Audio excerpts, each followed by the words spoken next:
Allô Europe 1, J'ai une question à vous poser. 10h midi. Allô Elena ? Elena Morna. L'actu santé du jour, ce sont les infos santé que vous devez savoir et ça se passe d'abord avec Isabelle Quenin et Mélanie Gomez. Bonjour toutes les deux. Bonjour Elena. Alors Isabelle, on commence avec cette terrible nouvelle, le décès d'une ado de 13 ans à cause visiblement de la grippe.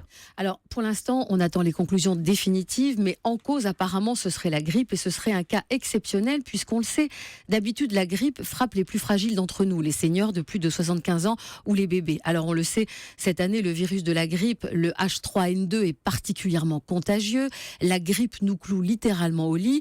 L'épidémie a démarré avec un mois d'avance et a essaimé rapidement dans toutes les régions. Et au dire des spécialistes, le pic de l'épidémie n'est pas encore atteint. Alors, 36 heures après avoir accompagné leur fille de 13 ans à l'hôpital de Valence et être rentrés chez eux avec leur fille, les parents de l'adolescente très inquiets ont appelé les pompiers et le SAMU qui ont tenté en vain de ranimer la jeune fille dès leur arrivée sur les lieux.